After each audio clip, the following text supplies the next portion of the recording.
रोजाना स्वास्थ्य संबंधित वीडियो देखने के लिए राजू दीक्षित आयुर्वेदा को सब्सक्राइब कर बेल आइकन जरूर दबाएं ताकि आपको ऐसे ही दुर्लभ जानकारियां मुफ्त में रोजाना मिलती रहें। मैं एक बार जगन्नाथपुरी गया था, आप भी गए होंगे। तो मैंने मंदिर के महंत को पूछा कि ये भगवान का प्रसाद माने वहां दाल और चावल मिलता है प्रसाद के रूप में, वो मिट्टी की हांडी में क्यों बनाते हैं? तो उसने एक ही वाक्य कहा, मिट्टी पवित्र होती है। लेकिन वो जो नहीं कह पाया महंत, वो आपको मैं कहना चाहता हूं कि मिट्टी न सिर्फ पवित्र होती है बल्कि मिट्टी सबसे ज्यादा वैज्ञानिक होती है, क्योंकि हमारा शरीर मिट्टी से बना है। हम जब मरते हैं ना और शरीर को जला देते हैं तो 20 ग्राम मिट्टी में बदल जाता है पूरा शरीर। और इस राख का मैंने विश्लेषण करवाया एक लेबोरेटरी में, तो उसमें कैल्शियम निकलता है, फास्फोरस निकलता है, आयरन निकलता है, जिंक निकलता है, सल्फर निकलता है, 18 माइक्रोन्यूट्रिएंट्स निकलते हैं मरे हुए आदमी की राख में। ये सब वही माइक्रोन्यूट्रिएंट्स हैं जो मिट्टी में है। तो महंत कहता है कि मिट्टी पवित्र है, इसलिए हम मिट्टी के बर्तन में ही दाल पकाते हैं, भगवान को पवित्र चीज ही देते हैं, अपवित्र चीज भगवान को नहीं दे सकते। वो बहुत वैज्ञानिक स्टेटमेंट है, बस इतना ही है कि वो उसको एक्सप्लेन नहीं कर सकता। अच्छा, मैं वो दाल ले आया और भुवनेश्वर लेके गया, पुरी से भुवनेश्वर। भुवनेश्वर में CSIR का एक लेबोरेटरी है, council of science and industrial research का लेबोरेटरी है, जिसको रीजनल रिसर्च लेबोरेटरी कहते हैं। तो वहां ले गया, कुछ वैज्ञानिकों से कहा ये दाल है, उन्होंने कहा हाँ ये पुरी की दाल है। मैंने कहा इसका विश्लेषण करना, इस दाल में क्या है? तो उन्होंने कहा हमारे पास पूरे इंस्ट्रूमेंट नहीं है, हमारे पास जो जो चाहिए वो नहीं है, आप दिल्ली ले जाओ तो बेहतर है। तो मैंने कहा दिल्ली ले गया तो खराब तो नहीं होगी? उन्होंने कहा नहीं होगी, क्योंकि ये मिट्टी में बनी है। तो पहली बार मुझे समझ में आया मिट्टी में बनी है तो खराब नहीं होगी। तो मैं ले गया दिल्ली तक, सच में ले गया। और भुवनेश्वर से दिल्ली पहुंचने में आप जानते हैं करीब करीब 36 घंटे से ज्यादा लगता है। दिल्ली में दिया, कुछ वैज्ञानिकों ने उस पर काम किया और उनका जो रिजल्ट है, जो रिसर्च है, जो रिपोर्ट है, वो ये है कि इस दाल में एक भी माइक्रो न्यूट्रिएंट कम नहीं हुआ पकाने के बाद भी। तो प्रेशर कुकर की दाल को जब उन्होंने रिसर्च करके देखा तो उन्होंने कहा इसमें माइक्रो न्यूट्रिएंट्स बहुत ही कम है। मैं पूछा परसेंटेज वाइज बता दो, तो उन्होंने कहा अगर अरहर की दाल को मिट्टी की हांडी में पकाओ और 100% माइक्रो न्यूट्रिएंट्स हैं तो कुकर में पकाने में 13% ही बचते हैं, 87% नष्ट हो गए। मैं पूछा कैसे नष्ट हुए? तो उन्होंने कहा ये जो प्रेशर पड़ा है ऊपर से और इसने दाल को पकने नहीं दिया, तोड़ दिया, मॉलिक्यूल्स टूट गए हैं, तो दाल तो बिखर गई है, पकी नहीं है, बिखर गई है, सॉफ्ट हो गई है। तो खाने में हमको ऐसा लग रहा है कि ये पका हुआ खा रहे हैं, लेकिन वास्तव में वो नहीं है। पके हुए से मतलब यह होता है कि जो माइक्रोन्यूट्रिएंट्स आपको कच्चे रूप में शरीर को उपयोग नहीं आते, उनको आप उपयोगी बना लें, इसको पका हुआ कहते हैं आयुर्वेद में।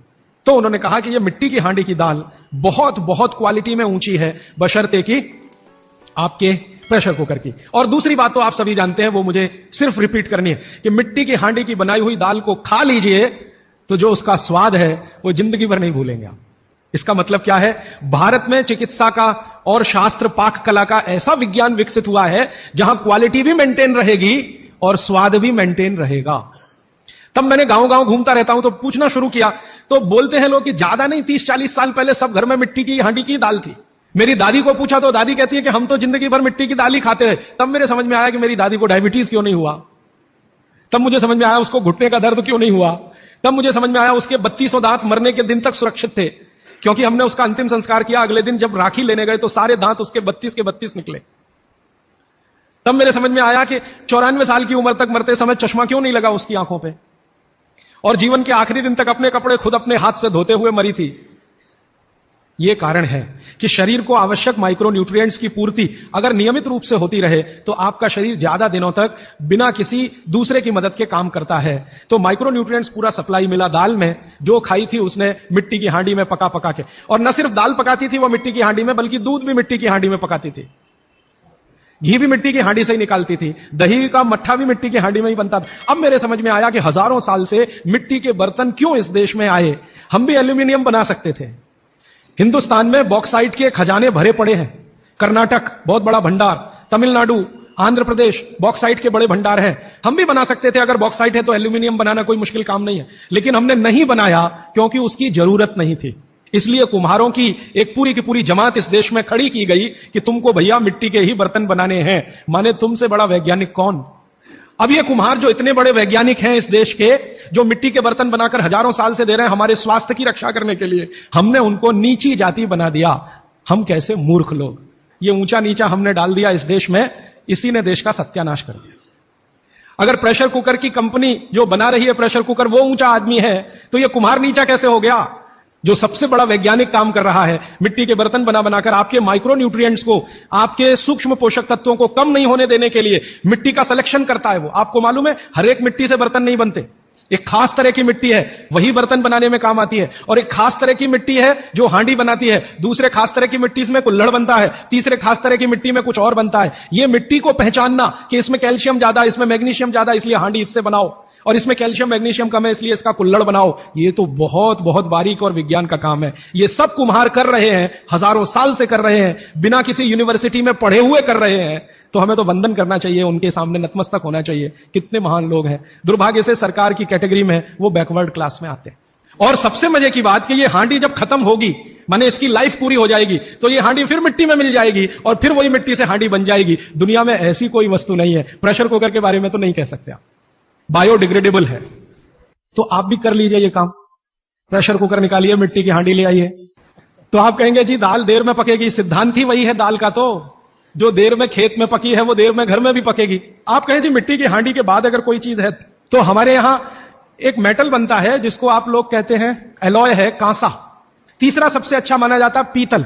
अब ये कांसे और पीतल में भी हमने काम कर लिया कि अरहर की दाल को कांसे के बर्तन में पकाएं तो उसके सिर्फ 3% माइक्रोन्यूट्रिएंट कम होते हैं, 97% मेंटेन रहते हैं। पीतल के भगोने में पकाएं तो 7% कम होते हैं, 93% बचे रहते हैं। लेकिन प्रेशर कुकर में बनाएं तो सिर्फ 7% बचते हैं, बाकी खत्म होते हैं। अब आप तय कर लीजिए, आपको लाइफ में क्वालिटी चाहिए तो आपको मिट्टी की हांडी की तरफ ही जाना पड़ेगा, माने भारत की तरफ वापस लौटना पड़ेगा, इंडिया से।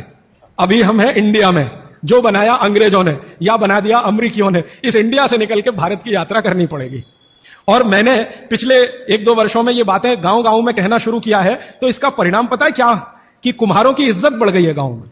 और मैं मानता हूं कि मेरे व्याख्यान की अगर कोई सार्थकता है तो वो ये कि कुम्हारों की इज्जत इतनी बढ़ जाए कि वो पंडितों के बराबर आ जाएं, क्योंकि वो किसी से नीचे नहीं है, क्योंकि वो किसी से छोटे नहीं है। और मजे की बात कि वो हांडी बना के आपको 20-25 रुपए में ही दे रहे हैं, प्रेशर कुकर तो 250-300 रुपए का है। मैं होम्योपैथी की भी चिकित्सा करता हूं, तो बहुत सारे पेशेंट मुझे फोन करते हैं, राजीव भाई ये। तो मैंने कुछ पेशेंट को खास कर कहा कि देखो भैया, आपको मैं कोई दवा नहीं दूंगा। तो कहने लगे फिर बीमारी कैसे ठीक होगी? मैंने कहा एक ही काम करो, मिट्टी की दाल खाना शुरू करो, मिट्टी की हांडी में रखी हुई दाल खाना शुरू करो। चावल खाना है तो मिट्टी की हांडी का। कहने लगे राजीव भाई कौन करेगा ये सब? मैंने कहा आपकी बीवी करेगी या आप करोगे? अगर जिंदगी चाहिए तो झक मार के आप करोगे, नहीं तो अमेरिका जाओ, कनाडा जाओ, जर्मनी जाओ, लाखों रुपए खर्च करो, फिर भी झक मार के वापस आओ। तो मेरे पास कुछ डायबिटीज के क्रोनिक पेशेंट हैं, बहुत क्रोनिक, जिनका शुगर यूनिट 480 के ऊपर है।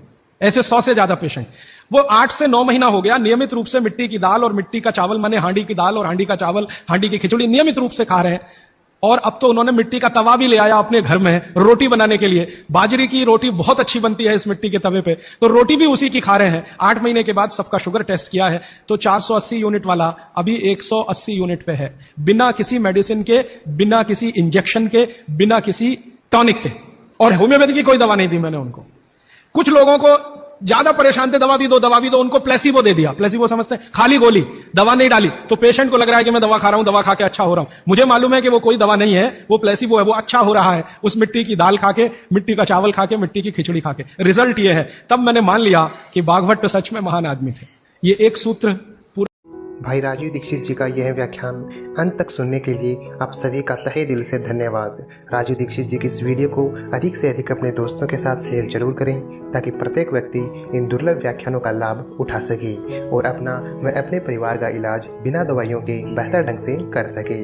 रोजाना स्वास्थ्य संबंधित वीडियो देखने के लिए राजीव दीक्षित आयुर्वेदा को सब्सक्राइब कर बेल आइकन जरूर दबाएं, ताकि आपको ऐसी ही दुर्लभ जानकारियाँ रोजाना मुफ्त में मिलती रहें। वीडियो को लाइक जरूर करें ताकि हमारा उत्साह वर्धन हो सके और हम आपको ऐसे ही वीडियो लगातार पहुंचाते रहें। साथ ही साथ दोस्तों, ज़्यादा से ज़्यादा स्वदेशी सामान खरीदने की कोशिश करें और भाई श्री राजीव दीक्षित जी के स्वदेशी अभियान का हिस्सा बने।